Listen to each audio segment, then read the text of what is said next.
Roblox and Fortnite. Two very different games, but what if you combine both of them into one single game? This is how Island Royale was made, once one of the biggest battle royale games on Roblox.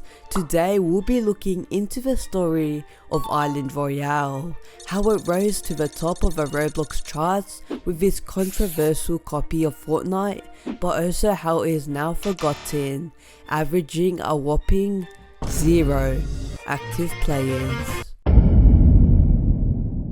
Island Royale was released in early 2018 by developers Lord Druid and Clever Sauce. The game was a 100-player battle royale, which was very similar to another popular game at the time, Fortnite. And while Fortnite rose, so did Island Royale. It quickly started to gain traction, with it now having around 400 million visits and 1.5 million favorites. But there was a devastating problem.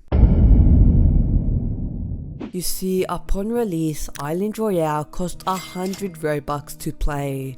While this was equivalent to just $1 or $2, it sparked a lot of criticism.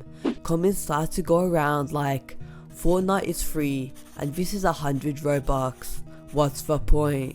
Or even more insulting ones like, this is a bad money grab that is directly trying to copy another game in every way. The game started to get a bad reputation, and I mean, it is true. When you're essentially copying and pasting another game into Roblox, just making someone pay a dime to play it is pretty outrageous. And it seemed like Lord Druid and Clever Sauce finally started to understand this. In mid-2018, just a few months after release, Island Royale became free to play to the excitement of many. Now I had brought in a whole new swarm of poor bacon hairs like me, and it started to finally get some more recognition. Now comments were switched to things like, I'd rather play this than Fortnite, and it was starting to look very good for Island Royale. A big reason for this was because while Fortnite was pretty hard to run, Island Royale is a Roblox game, so even low-end PCs can run it.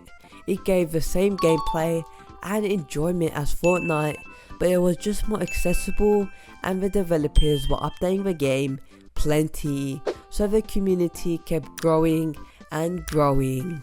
The game was even nominated for a ROBLOX'S award in 2019 in the Best Lobby category, and the hardworking developer Lord Druid became very well known in the Roblox community and was even ROBLOX'S nominated as a scripter. But if the game was seen to have such a bright future, then why is no one playing?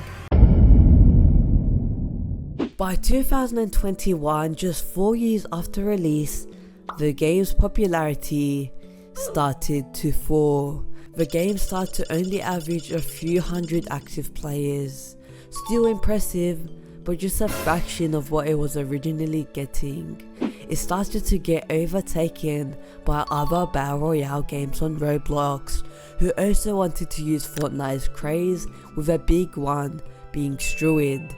And as the players grew dimmer, so did the updates.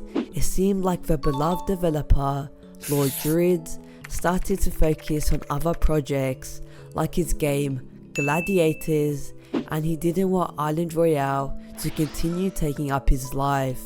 Roblox players saw this, and as the player count went below the hundreds, it started to become impossible, or at least very time consuming, to start a game, as it required at least 100 players to truly be the same as Fortnite. Now, in 2025, this has led to its now non-existent player count, as you can't even start a match, and I think it's clear that Island Royale will be forever dead. Anyway, that's it for this video. If you want to see more content from me, click on one of these videos here. YouTube thinks you like them. Peace!